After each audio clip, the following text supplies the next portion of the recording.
अस्सलाम वालेकुम dear students, आपको कनेक्टेड क्लासरूम में वेलकम किया जाता है। मैं आपका ट्यूटर मोहम्मद इदरीस, जो आज आपके साथ डिस्कस करेंगे इलेक्ट्रोकेमिस्ट्री के कुछ मज़ीद टॉपिक्स, जिसमें हम पढ़ेंगे formula of an ionic compound, use of Roman numerals as an oxidation number, और नंबर 3 पे हम सीखेंगे ऑक्सीडाइजिंग एंड रिड्यूसिंग एजेंट्स, इनकी डेफिनीशन और कुछ एग्जांपल हम डिस्कस करेंगे जिससे हम ये प्रूव कर सकें कि इक्वेशन में जो रिएक्टेंट्स है उसमें ऑक्सीडाइजिंग एजेंट कौन सा है और रिड्यूसिंग एजेंट कौन सा है। लास्ट लेक्चर में हमने ऑक्सीडेशन स्टेट और उसकी कैलकुलेशन और रूल्स को डिस्कस किया था।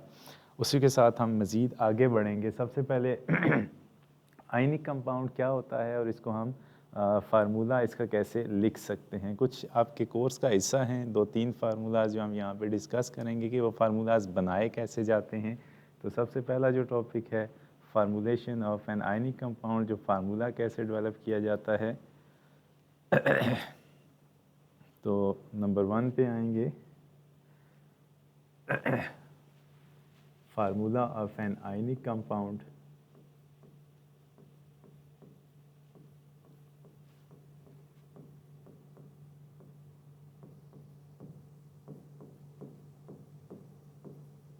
वैसे जो आयनिक कंपाउंड है उसको हम कैसे डिफाइन करते हैं। Ionic compound is a combination of ionic compound is combination of positive and negative charges. Combination of positive and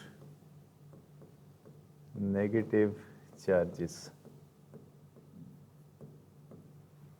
for example अगर हम स्टार्ट करते हैं, जो फार्मूला नंबर 1 है कैल्शियम क्लोराइड, स्ट्रेट फॉरवर्ड हम मूव करेंगे। जो आज का फार्मूला है नंबर 1 कैल्शियम क्लोराइड को हम कैसे, अगर क्वेश्चन आ जाता है कि write down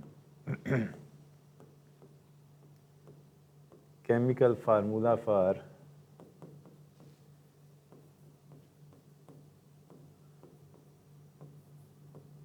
for calcium chloride, calcium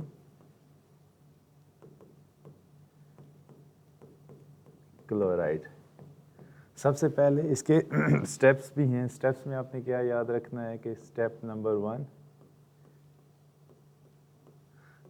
1 के अंदर क्या होगा कि आपको कैल्शियम और क्लोराइड, इनके सिंबल्स और इनके चार्जेस का आपको पता होना चाहिए। कौन से एलिमेंट्स हैं, उनके सिंबॉलिक रिप्रेजेंटेशंस क्या होती हैं। अगर मैं कैल्शियम की बात करूं तो यहाँ पे हम कैल्शियम को किस से रिप्रेजेंट करते हैं। कैल्शियम को हम रिप्रेजेंट करेंगे Ca के साथ, और जो क्लोरीन होगा, क्लोरीन से क्या बनता है, क्लोरीन का जो सिंबल होगा दिस इज Cl। इससे हम डेवलप करते हैं क्लोराइड। क्लोराइड का जो सिंबल होता है, जब क्लोरीन एक इलेक्ट्रॉन गेन करता है और उसके ऊपर ऑक्सीडेशन स्टेट -1 आ जाता है, तो उसको हम क्या कहते हैं, क्लोराइड। अब स्टेप नंबर 2 में, यहाँ पे मैंने चार्जेस तो बता दिए हैं।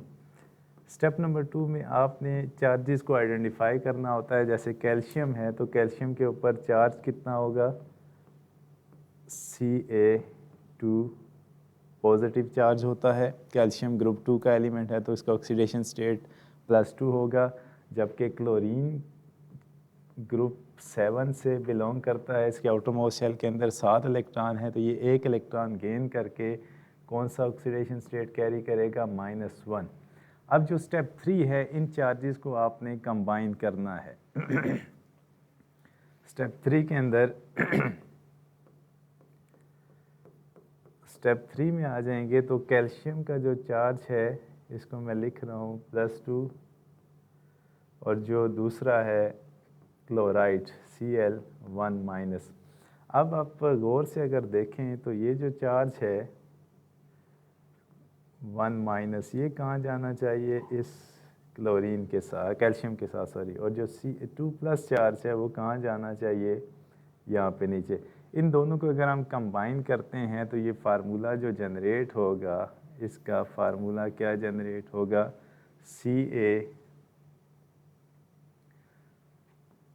CaCl,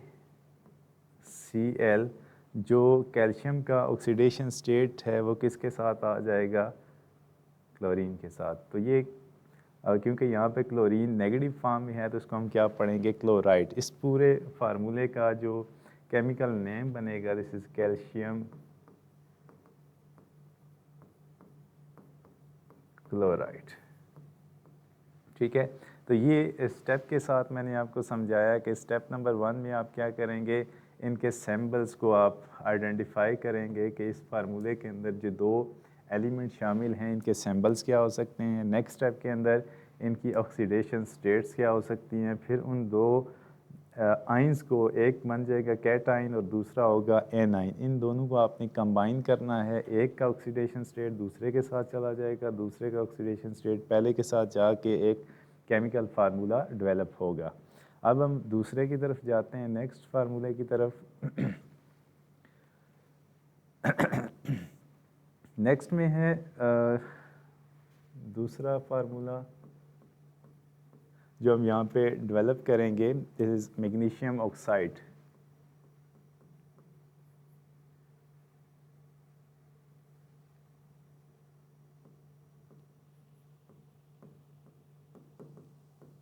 मैग्नीशियम ऑक्साइड, और इसके साथ जो तीसरा है वो क्या होगा, एल्यूमिनियम सल्फेट। एल्यूमिनियम सल्फेट, ठीक है। अच्छा, उसी तरह से स्टेप नंबर 1 जैसे है, यहाँ पे दो एलिमेंट इन्वॉल्व हो रहे हैं, एक मैग्नीशियम है और एक ऑक्साइड। ऑक्साइड बनता किससे है, ऑक्सीजन से। तो यहाँ पे हमने ये देख लिया कि स्टेप नंबर 1 के अंदर जो इनकी सिंबॉलिक रिप्रेजेंटेशन है, मैग्नीशियम के लिए हम Mg यूज़ करेंगे, ऑक्सीजन के लिए O यूज़ करेंगे। अब स्टेप नंबर 2 के अंदर क्या हो जाएगा कि इनके ऊपर जो ऑक्सीडेशन स्टेट्स हैं वो क्या होंगी, Mg जो है वो 2+ चार्ज कैरी करता है और जो ऑक्सीजन है वो क्या करता है, -2 चार्ज कैरी करता है। जब ऑक्सीजन नेगेटिव फॉर्म -2 में जाएगा तो ये क्या बनता है, ऑक्साइड आइन। अब स्टेप नंबर 3 के अंदर आपने क्या करना है कि इन दो चार्जेस को जो कि कैटाइन और एनाइन हैं इनको आपस में कंबाइन करना है। कंबाइन कैसे करेंगे, Mg इसके ऊपर +2 है और O के ऊपर -2 है। ये +2 और -2 एक दूसरे के इफ़ेक्ट को कैंसल आउट करेंगे। रिज़ल्ट के तौर पे यहाँ पे जो फार्मूला जनरेट होगा MgO, मैग्नीशियम ऑक्साइड। ठीक है। अच्छा, उसके साथ जो एल्यूमिनियम सल्फेट है इसी तरह से उसके लिए आप कैसे जनरेट करेंगे, सबसे पहले आपने क्या करना है, स्टेप नंबर 1 के अंदर इनकी सिंबॉलिक रिप्रेजेंटेशन लिखनी है। जैसे एल्यूमिनियम है तो Al, सल्फेट जो है रेडिकल होता है SO4 2- के साथ। अब मैंने यहाँ पे चार्ज तो लिख दिया है। अब स्टेप नंबर 2 के अंदर एल्यूमिनियम के ऊपर चार्ज देखेंगे क्या होता है, +3, और इसका जो चार्ज मैंने पहले लिख दिया ये कंप्लीट एक रेडिकल होगा। अब स्टेप नंबर 3 के अंदर आपने इन दोनों चार्जेस को कंबाइन कर देना है, Al +3 और SO4 -2। अब ये जो -2 है और +3 है इसको आपने कैसे लिखना है, ये 3 जो है ये इस 4 के साथ आएगा और ये 2 जो है इस एल्यूमिनियम के साथ आएगा। तो यहाँ पे जो फार्मूला डेवलप होगा Al2SO4 whole thrice, this is aluminium sulphate. ठीक है, इसको पढ़ेंगे कैसे, Al2SO4 होल थ्राइस। तो ये फार्मूला किसका डेवलप होगा, एल्यूमिनियम सल्फेट का।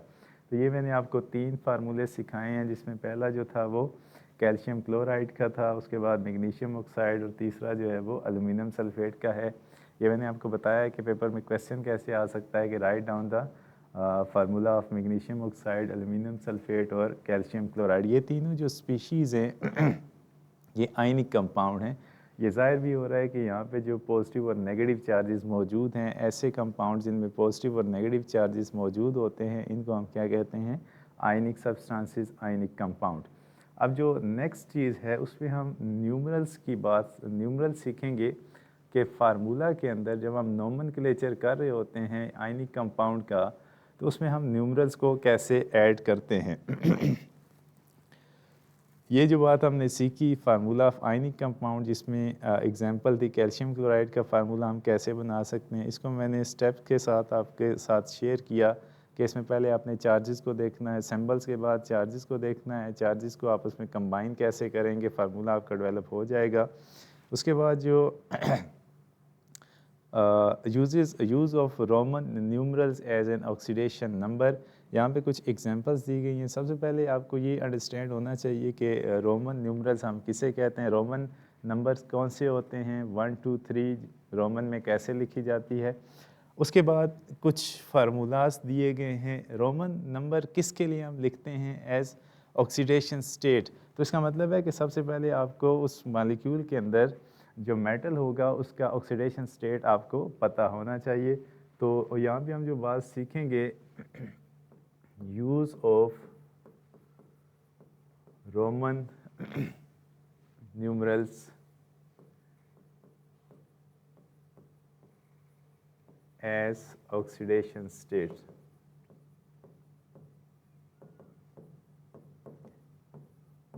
ठीक है, जैसे मैं फार्मूले यहाँ पे लिख रहा हूँ, दिस इज एफ। पहला जो है क्या, कॉपर सल्फेट CuSO4, नंबर 2 पे है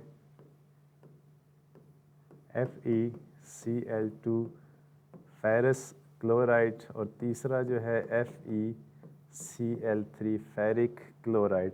इसका अगर हम नॉमेनक्लेचर लिखते हैं तो दिस इज़ कॉपर सल्फेट है, लेकिन न्यूमरल्स के अंदर जो है रोमन में 2 लिखा गया है। इसका मतलब क्या है कि अगर यहाँ से आप देखें तो कॉपर सल्फेट के ऊपर जो सल्फेट का ऑक्सीडेशन स्टेट है वो -2 है, कॉपर का ऑक्सीडेशन स्टेट +2 है।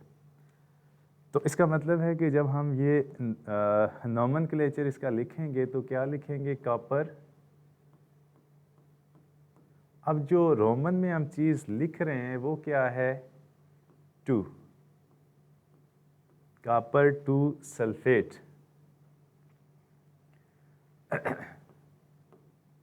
अब हमने जो 2 लिखा, इसका मतलब है कि जो कॉपर पे ऑक्सीडेशन स्टेट था वो 2 था, तो उसको हम एज रोमन लिख रहे हैं यहाँ पे। इसी तरह से जो फेरिक क्लोराइड है उसके लिए हम क्या लिख सकते हैं, जो क्लोराइड होता है उसके ऊपर -1 चार्ज होता है, जबकि नंबर ऑफ़ एटम 2 हैं, तो इन 2 क्लोरीन के ऊपर जो माइनस चार्ज बनेगा वो -2 बनेगा, जबकि इसको कैंसिल करने के लिए, बैलेंस करने के लिए यहाँ पे कितना चार्ज होना चाहिए, +2।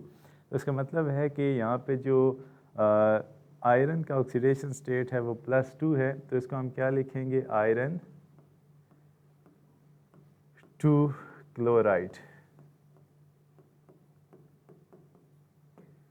इसी तरह से जो तीसरा है इसके ऊपर अगर हम बात करें तो यहाँ पे chlorine in the form of chloride -1 होगा, इसके साथ हम 3 नंबर ऑफ़ एटम्स को मल्टीप्लाई करेंगे तो ये 3 क्लोरीन एटम्स जो हैं इसके ऊपर -3 चार्ज आ जाएगा। इसको बैलेंस करने के लिए जो आयरन होगा उसके ऊपर +3 चार्ज आ जाएगा। इसको लिखेंगे कैसे, आयरन 3 क्लोराइड। ठीक है, अच्छा इसके साथ एक और नाम भी लिख सकते हैं कि इसके लिए जो हम नाम यूज़ करते हैं, यहाँ पे एक और नाम भी मैं लिख सकता हूँ, यहाँ पे आयरन 2 क्लोराइड के लिए इसको हम क्या लिखते हैं, फेरस क्लोराइड। ये भी आपको याद रखना चाहिए, फेरस क्लोराइड जो आयरन 2 क्लोराइड के लिए, क्योंकि जब आयरन का ऑक्सीडेशन स्टेट +2 होता है तो उसके लिए हम फेरस यूज़ करते हैं, जब आयरन +3 में चला जाता है तो इसके लिए जो हम नॉमेनक्लेचर यूज़ करते हैं, दिस इज़ फेरिक क्लोराइड। ठीक है, तो ये जो टॉपिक था उसमें हमने रोमन नंबर को यूज़ करने का सीखा कि हम इनको किस मकसद के लिए यूज़ करते हैं, कि इनको हम यूज़ करेंगे ऑक्सीडेशन स्टेट्स के लिए। ऑक्सीडेशन स्टेट कहाँ से आप चेक करेंगे, जो आयनिक कंपाउंड के अंदर मेटल स्पीशी होगी उसका ऑक्सीडेशन स्टेट क्या है। ठीक है, तो होप्स हो कि ये आपको अंडरस्टैंड हो गया होगा। जो आज का हमारा तीसरा टॉपिक है, रिड्यूसिंग और ऑक्सीडाइजिंग एजेंट्स। इसमें क्वेश्चन भी हो सकता है कि write down the name of following compounds, मैं ये लिख भी देता हूँ,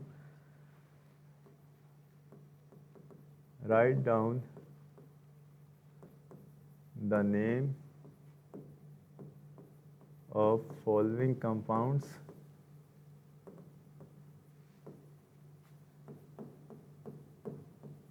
फॉलोइंग कंपाउंड। इसमें मज़ीद जो इंक्रीमेंट लगा सकते हैं कि यूजिंग रोमन न्यूमरल्स, आप रोमन न्यूमरल्स को यूज़ करके इन कंपाउंड्स के जो कि आयनिक कंपाउंड्स हैं इनका नोमेनक्लेचर या नाम लिखेंगे, नंबर 1, नंबर 2 एंड नंबर 3।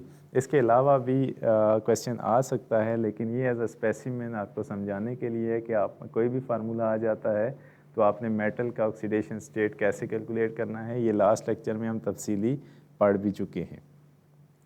अगला जो है next, oxidising and reducing agents. अच्छा, नेक्स्ट जो हमारा टॉपिक है वो क्या होगा, ऑक्सीडाइजिंग एंड रिड्यूसिंग एजेंट्स।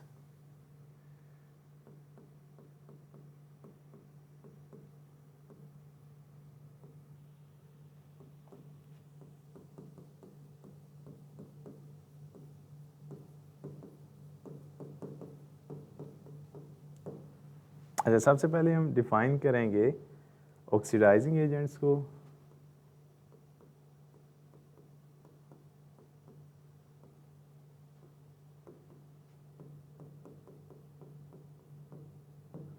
और साथ में जो आपकी बुक के अंदर एग्जांपल दी गई है उसमें से जस्टिफाई करेंगे कि ऑक्सीडाइजिंग एजेंट कौन सा है और किस बेस पे है। इसको अगर हम डिफ़ाइन करते हैं तो ये कैसे होगा, एन एजेंट दैट ऑक्सीडाइजेस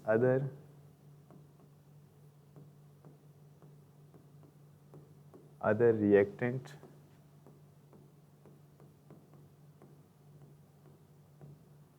अब ऑक्सीडाइज इसको कैसे करेगा, bye,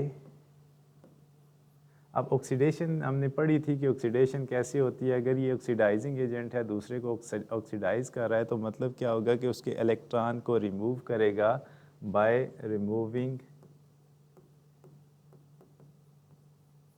there electrons.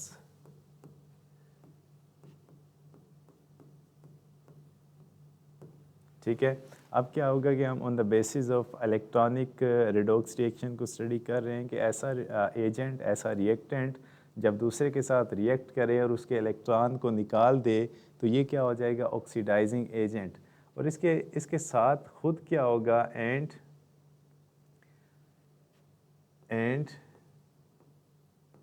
reduces itself। दोबारा से कि ऐसा एजेंट जो दूसरे को ऑक्सीडाइज करे और ख़ुद क्या हो जाए, रिड्यूस हो जाए, तो ऐसे सब्सटेंस को, ऐसे एजेंट को हम क्या कहेंगे, ऑक्सीडाइजिंग एजेंट। अब अगर इसकी एग्जांपल में हम जाते हैं अच्छा, oxidising agent a substance that causes another substance to oxidize by taking electron from it। जो मैंने लिखा है वहाँ पे removing their electron, तो दोनों बातें ठीक होंगी। उसमें से इलेक्ट्रॉन निकाल के उसको क्या करेगा, ऑक्सीडाइज करेगा, और ख़ुद जो इसके साथ प्रोसेस होगा वो उलट प्रोसेस होगा, ऑपोजिट जाएगा। अगर दूसरे की ऑक्सीडेशन कर रहा है तो ख़ुद क्या हो जाएगा, इलेक्ट्रॉन ले के रिड्यूस हो जाएगा। इसमें जो एग्जांपल लिखी गई है उसको भी हम पढ़ते हैं।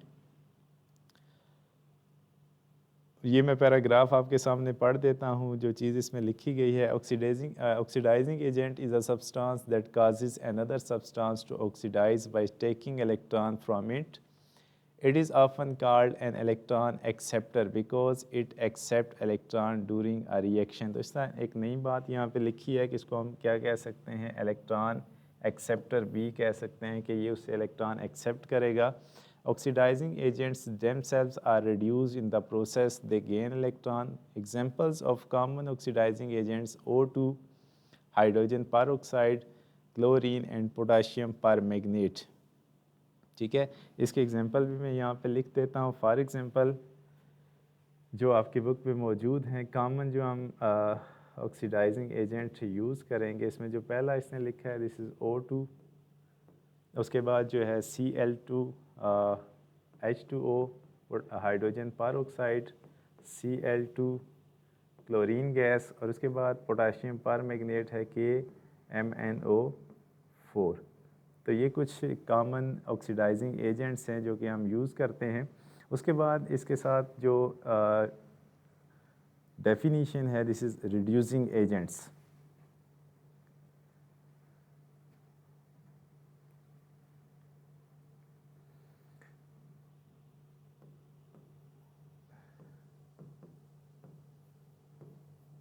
अब ऊपर जो हमने डेफिनीशन लिखी थी इसको हम रिवर्स कर देंगे। रिवर्स कैसे करेंगे? एन एजेंट दैट, अब इसके साथ जो डेफिनीशन आएगी that reduces others, that reduces other by, अब रिडक्शन कैसे होगी कि ये उसको इलेक्ट्रॉन देगा by providing electron, by providing electron to other reactants and oxidizes itself।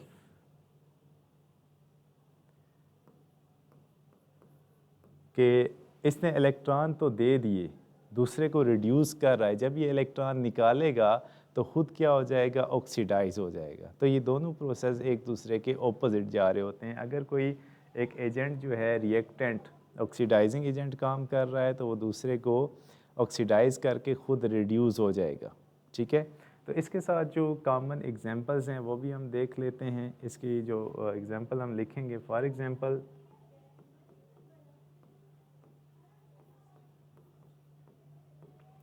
Example में यहाँ पे जो लिखा गया है H2 गैस है, for example this is H2,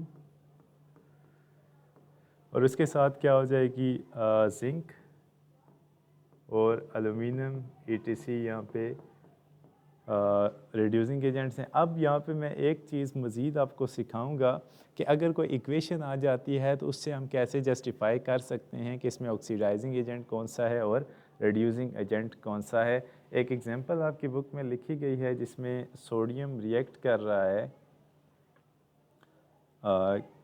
chlorine gas के साथ। अब हम यहाँ पे एक हेडिंग भी दे रहे हैं, this is from chemical justification.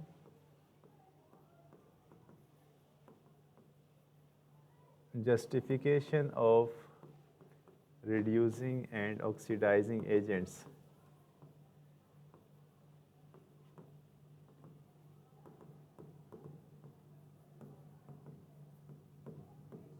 Agents from equation, from chemical equation।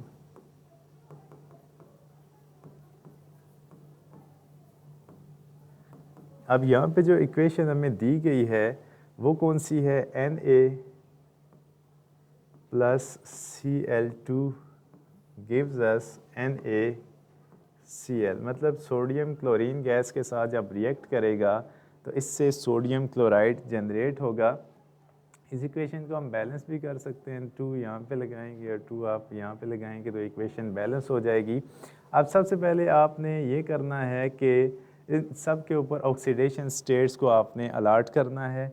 हमने पढ़ा था कि जो एलिमेंटल स्टेट होती है या मॉलिक्यूलर स्टेट होती है उसके ऊपर जो ऑक्सीडेशन स्टेट होता है वो 0 होगा। अब सोडियम पे भी 0 है, क्लोरीन गैस पे भी 0 है। अब जब प्रोडक्ट बनता है आयनिक स्पीशी NaCl बनेगा तो क्लोरीन के ऊपर +1, सोडियम के ऊपर +1 होगा, और जब क्लोराइड बनेगा तो इसके ऊपर -1 होगा। अब इस इक्वेशन को अगर हम ब्रेक डाउन करते हैं तो इसका मतलब क्या है?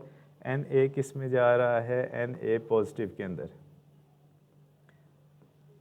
और जो दूसरा है उसको अगर हम देखें, जो Cl है ये Cl किस से जा रहा है? 0 से -1 के अंदर। अब अगर जब कोई चीज़ +1 में जाती है तो इसका मतलब है कि ये क्या हो रहा है, ऑक्सीडाइज हो रहा है। और जो क्लोरीन है ये इलेक्ट्रॉन गेन करके क्या हो रहा है, रिड्यूस हो रहा है। अगर हम सोडियम की बात करें तो ये ऑक्सीडाइज हो रहा है और दूसरे को रिड्यूस कर रहा है, तो उसका क्या मतलब होगा कि सोडियम जो है वो रिड्यूसिंग एजेंट है। और अगर हम क्लोरीन की बात करें तो क्लोरीन क्या होगा,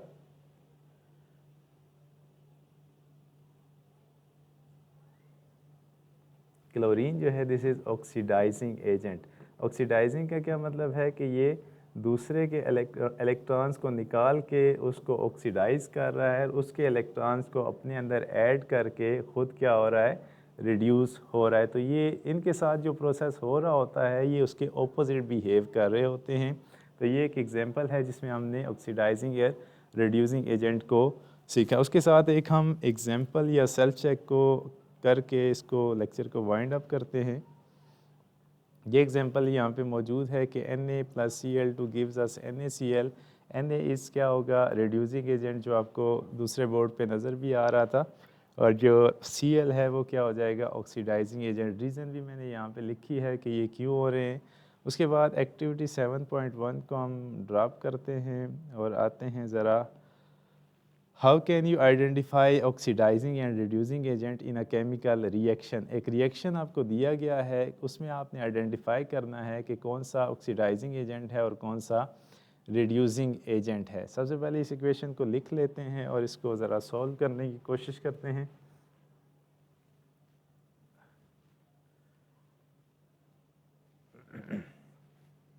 यहाँ पे है आइडेंटिफिकेशन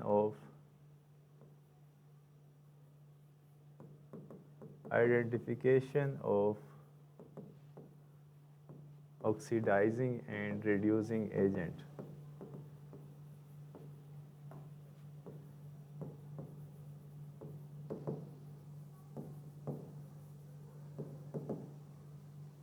अच्छा, ये जो बातें मैं सारी आपको इस चैप्टर में जितनी चीज़ें बता रहा हूँ ये मोस्ट इम्पॉर्टेंट हैं। इसमें से क्वेश्चन रिपीट होता है। ये जो अभी चीज़ मैं आपको बता रहा हूँ दिस इज़ मोस्ट इम्पॉर्टेंट है।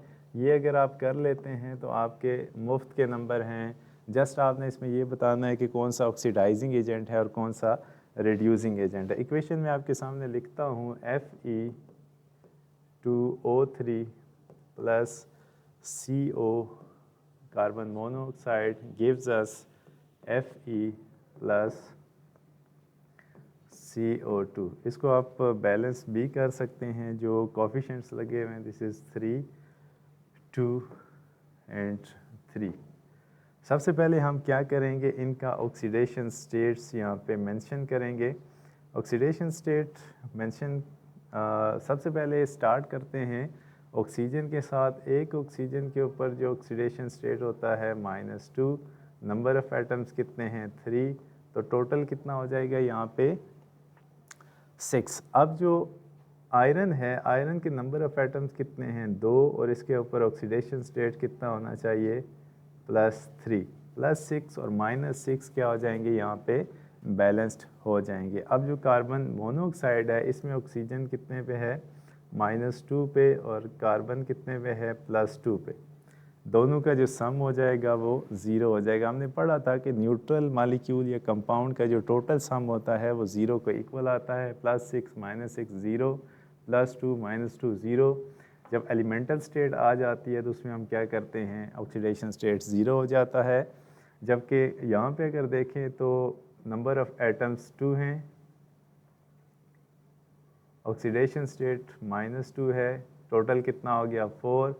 एक कार्बन एटम है तो इसके ऊपर क्या आ जाएगा +4, +4 -4 = 0। अब अगर हम देखते हैं कि आयरन जो है वो +3 से किस में जा रहा है 0 के अंदर, आयरन +3 से किस में जा रहा है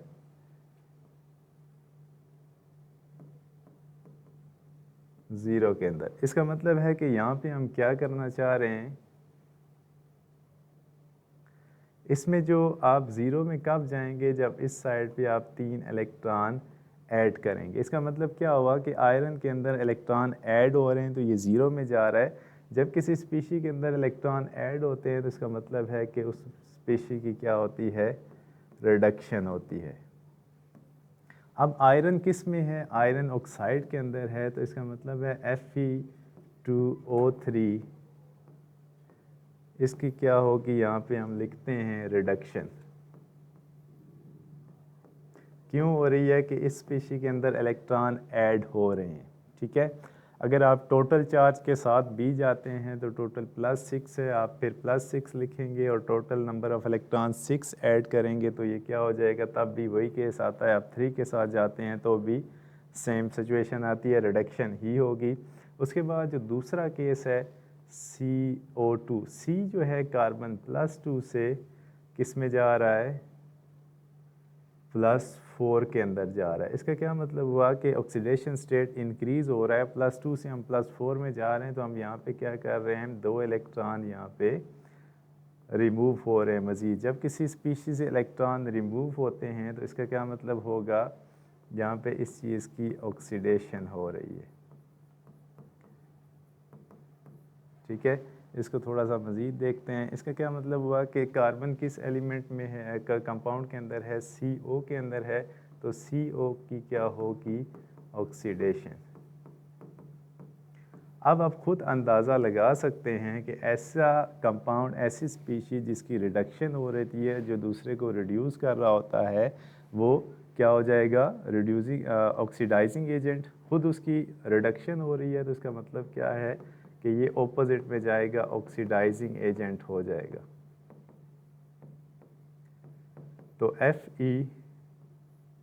Fe2O3 ऑक्सीडाइजिंग एजेंट, ये इसकी ऑक्सीडेशन हो रही है तो इसका मतलब है ये दूसरे को रिड्यूस करेगा, दिस इज़ रिड्यूसिंग एजेंट। ठीक है, तो आप ये चीज़ यहाँ पे, बाकी जो है इलेक्ट्रॉन, ये चीज़ मैंने आपको समझाने के लिए की है। आप जस्ट ये जस्टिफाई करेंगे कि यहाँ से आप ये एरोज़ लगा के भी कर सकते हैं कि ये Fe जब इसमें जा रहा है तो क्या होगा, इसमें जा रहा है तो क्या होगा। आप यहाँ पे डायरेक्ट लिख भी सकते हैं और बता भी सकते हैं, ये चीज़ आपको समझाने के लिए है। मतलब क्या है कि Fe2O3 Fe0 में जा रहा है तो यहाँ पे क्या हो रही है, रिडक्शन। डायरेक्ट भी आप लिख सकते हैं, और ये क्या हो रही है, दिस इज़ ऑक्सीडेशन। तो इन दोनों को आप जब एजेंट बनाएंगे तो इस चीज़ को आपने रिवर्स कर देना है। रिडक्शन से ये क्या हो जाएगा, ऑक्सीडाइजिंग एजेंट। ऑक्सीडेशन से ये क्या हो जाएगा, रिड्यूसिंग एजेंट। तो आप इससे मार्क्स ले सकते हैं। ये एक क्वेश्चन, अगर 2 इक्वेशन इसमें आ जाती हैं तो एक इक्वेशन 1.5 मार्क्स की होगी। आपने जस्ट ये बताना है कि ऑक्सीडाइजिंग एजेंट कौन सा है और रिड्यूसिंग एजेंट कौन सा है। इसके साथ आपका जो दूसरी एग्जांपल है 7.6 है, ये आपकी असाइनमेंट होगी। ये मैं नहीं करा रहा हूँ, एग्जांपल 7.6 एज एन असाइनमेंट। और कुछ आपकी एक्सरसाइज के क्वेश्चन भी हैं, वो भी आपने इसके साथ अटैच करने हैं। एक और भी है, जो नीचे जाएं तो ये चीज़ कंसेप्ट असेसमेंट 7.5, ये मोस्ट इम्पोर्टेंट है। इसमें भी आप कर सकते हैं, बहुत इजी है। Differentiate between oxidising and reducing agent, ये मैंने वहाँ पे लिख दिया है। सबसे पहले डिफरेंशिएट, ये मैं आपको इसका तरीका भी बता देता हूँ कि आपने कैसे करना है इस डिफरेंशिएट को।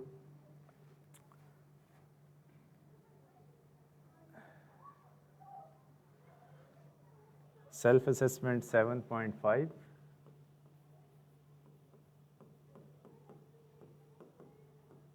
इसमें ये मोस्ट इम्पोर्टेंट सेल्फ चेक है, इसको आपने लाजमी सीखना है, क्योंकि ये मैं बार बार कह रहा हूँ कि इससे क्वेश्चन आते हैं और बच्चे इसको छोड़ देते हैं। जैसे पहला है, ये आपकी असाइनमेंट होगी, 2s + Cl2 gives us S2Cl2, और इसके साथ जो दूसरा यहाँ पे पूछा गया है 2Na + Br2 gives us NaBr, 2NaBr। ये हमने इस तरह का एक क्वेश्चन अटेम्प्ट भी किया है, जो किसके साथ किया था, मैं यहाँ पे उसको लिख भी देता हूँ। 2Na + Cl2 gives us 2NaCl। ये आपने किया हुआ है, जस्ट इसको रिप्लेस किया जा रहा है Br को Cl को Br के साथ, और यहाँ पे ये तीनों जो मेंबर हैं वो हेलोजेंस हैं, और इसके साथ जस्ट जो रिएक्टेंट स्पीशी है वो चेंज हो रही है। इसके साथ एक और क्वेश्चन है, ये आपकी असाइनमेंट होगी 7.5 असाइनमेंट। और उसके बाद जो दूसरा सवाल होगा, इसमें आपने ऑक्सीडाइजिंग एंड रिड्यूसिंग एजेंट को आइडेंटिफाई करना है, ऑक्सीडाइजिंग कौन सा है या फिर रिड्यूसिंग कौन सा है इन दो इक्वेशंस के अंदर। और एक सवाल है कि डिफरेंशिएट, जो क्वेश्चन नंबर 2 है, differentiate between oxidising and reducing agent.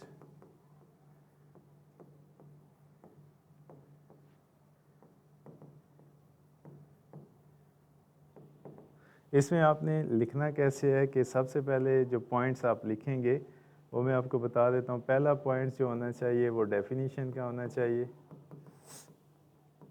दूसरा जो है, जो हमने एग्जांपल्स लिखी थी कि कुछ कॉमन ऑक्सीडाइजिंग एजेंट्स हैं और कुछ कॉमन रिड्यूसिंग एजेंट्स हैं, वो आपने लिखना है। कोई एक आध इक्वेशन के थ्रू आप ऑक्सीडाइजिंग एजेंट या रिड्यूसिंग एजेंट दोनों केसेस में बता सकते हैं। एक इक्वेशन में आप ऑक्सीडाइजिंग एजेंट और दूसरे केस में रिड्यूसिंग एजेंट बता सकते हैं। और इसके कुछ एक्सरसाइज में भी क्वेश्चन होंगे, प्लस वो भी आपने देखने हैं। अगर कोई चीज़ आपको अंडरस्टैंड नहीं होती तो आप कमेंट्स में पूछ सकते हैं। इससे रिलेटेड जो एक्सरसाइज के क्वेश्चन है वो भी आपने अटैम्प्ट करने हैं। आज का लेक्चर जो बेस कर रहा था वो आयनिक स्पीशीज़ के फार्मूलाज, न्यूमरल्स को यूज़ करना और साथ में ऑक्सीडाइजिंग एजेंट और रिड्यूसिंग एजेंट्स को आइडेंटिफाई करना। आज का लेक्चर जो था वो मोस्ट इम्पॉर्टेंट था। इस उम्मीद के साथ लेक्चर को वाइंड अप करते हैं कि आप तमाम बच्चों को इसकी समझ आ गई होगी। कल एक नए टॉपिक के साथ दोबारा आपकी स्क्रीन पे मौजूद होंगे। तब तक के लिए इजाज़त, अल्लाह हाफिज़।